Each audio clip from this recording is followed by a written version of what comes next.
वाहिगुरू जी का खालसा, वाहिगुरू जी की फतेह। हिंद की चादर श्री गुरु तेग बहादुर, श्री गुरु तेग बहादुर जी का अज प्रकाश पुरब है। पूरी दुनिया के संगतां प्रकाश पुरब मना रही ने। इस मौके पर असीं गुरु साहब नूं कोटन कोट प्रणाम करते हैं, नमन करते हैं। श्री गुरु तेग बहादुर जी का जन्म श्री अमृतसर साहब विखे होया, जिथे कि अज गुरुद्वारा साहब गुरु के महल मौजूद है। श्री गुरु तेग बहादुर जी श्री गुरु हरगोबिंद साहब के पंजवें ते सब तो छोटे सपुत्र सन।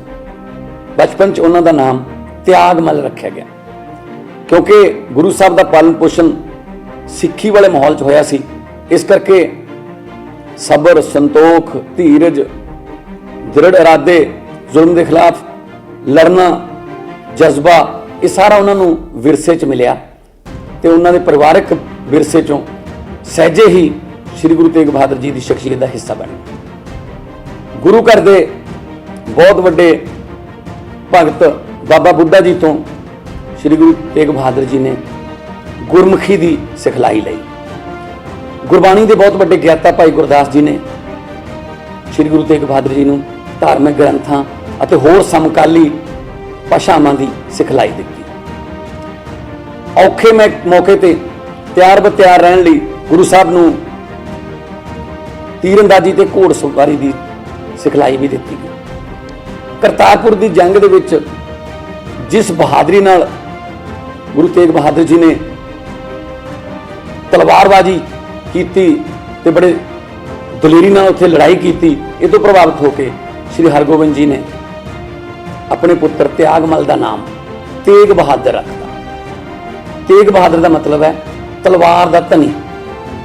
श्री गुरु हरगोबिंद जी ने कहा कि मेरा इस पुत्र वड्डा होकर बहुत वड्डा बली, कुर्बानी देने वाला ते जुल्म के खिलाफ लड़न वाला बनेगा। इसलिए अज इहदा नाम असीं तेग बहादुर रखते हैं। श्री गुरु तेग बहादुर जी बहुत सारिया यात्रावां ते गए।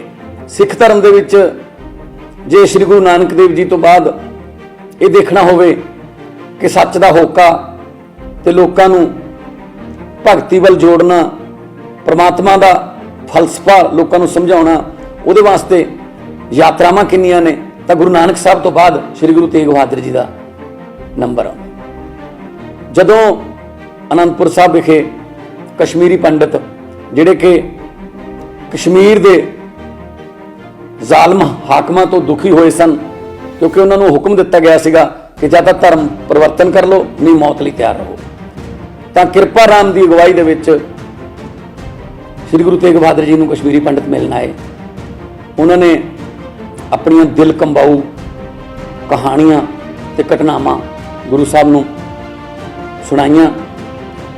तो गुरु साहब इन्हां नूं सुन के बहुत दुखी होए, क्योंकि गुरु साहब हमेशा धार्मिक समानता दे ते जुल्म के खिलाफ लड़न दे हामी रहे। इस मौके ते बाल गोबिंद राय जिहड़े कि वड्डे होकर श्री गुरु गोबिंद सिंह जी बने, बाल गोबिंद राय आए तो उन्होंने पूछा कि पिता जी की है इन्हां दा मामला।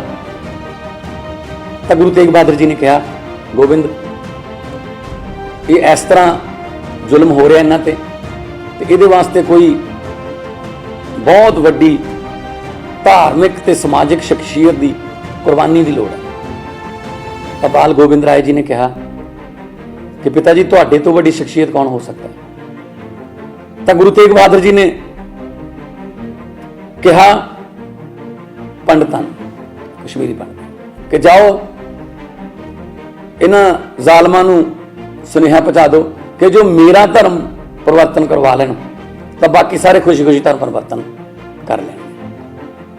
दिल्ली दे विच बुला के श्री गुरु तेग बहादुर जी नूं करामात दिखाउण लई कहा गया, जां मौत लई तैयार रहण लई कहा गया। गुरु साहब ने कहा करामात सिर्फ वाहिगुरू, करामात सिर्फ परमात्मा दा, बंदे दे बस दी गल नहीं। तो उन्होंने मौत के घाट उतारन का फरमान जारी कर दिता गया। तो गुरु साहब ने हसदे हसदे मौत का फरमान प्रवान कर लिया। चांदनी चौक विखे 11 नवंबर 1675 नूं ਗੁਰੂ ਸਾਹਿਬ ਦਾ ਸੀਸ ਧੜ ਨਾਲੋਂ ਅਲੱਗ ਕਰ ਦਿੱਤਾ ਗਿਆ, ਉਹਨਾਂ ਨੂੰ ਸ਼ਹੀਦ ਕਰ ਦਿੱਤਾ ਗਿਆ। ਗੁਰੂ ਸਾਹਿਬ ਹਮੇਸ਼ਾ ਧਾਰਮਿਕ ਸਮਾਨਤਾ ਦੇ ਹਾਮੀ ਸੀ। ਗੁਰੂ ਸਾਹਿਬ ਹਮੇਸ਼ਾ ਕਹਿੰਦੇ ਸੀ ਕਿ ਮਨੁੱਖੀ ਬੰਧਨਾਂ ਦਾ ਕਾਰਨ ਅਗਿਆਨੀ ਮਨ ਹੈ ਤੇ ਗਿਆਨੀ ਮਨ ਨੂੰ ਕਾਬੂ ਸਿਰਫ ਭਗਤੀ ਨਾਲ ਕੀਤਾ ਜਾ ਸਕਦਾ ਹੈ, ਪਰਮਾਤਮਾ ਦੀ ਭਗਤੀ ਨਾਲ। ਤੇ ਭਗਤੀ ਨਾਲ ਕਾਬੂ ਕੀਤੇ ਹੋਏ ਮਨ ਦਾ ਜਿਹੜਾ ਫਲਸਫਾ ਹੈ ਉਹ ਮਨੁੱਖ ਨੂੰ ਸਕੂਨ ਦਿੰਦਾ। ਸੋ ਅੱਜ ਉਹਨਾਂ ਦੇ ਪ੍ਰਕਾਸ਼ ਪੁਰਬ ਦੇ ਮੌਕੇ ਦੁਨੀਆ ਦੇ ਵਿੱਚ ਲੱਖਾਂ ਕਰੋੜਾਂ ਲੋਕ ਜਿੱਥੇ ਨਤਮਸਤਕ ਹੋ ਰਹੇ ਨੇ, ਅਸੀਂ ਵੀ ਗੁਰੂ ਸਾਹਿਬ ਦੀ ਇਸ ਲਾਸਾਨੀ ਕੁਰਬਾਨੀ ਨੂੰ ਯਾਦ ਕਰਦੇ ਹੋਏ ਹਾਂ, ਉਹਨਾਂ ਨੂੰ ਕੋਟਨ-ਕੋਟ ਪ੍ਰਣਾਮ ਕਰਦੇ ਹਾਂ। ਉਹਨਾਂ ਦੇ ਪ੍ਰਕਾਸ਼ ਪੁਰਬ ਤੇ ਅੱਜ ਉਹਨਾਂ ਨੂੰ ਕੋਟਨ-ਕੋਟ ਪ੍ਰਣਾਮ ਕਰਦੇ ਹੋਏ ਨਮਨ ਕਰਦੇ ਹਾਂ। ਵਾਹਿਗੁਰੂ ਜੀ ਕਾ ਖਾਲਸਾ, ਵਾਹਿਗੁਰੂ ਜੀ ਕੀ ਫਤਿਹ।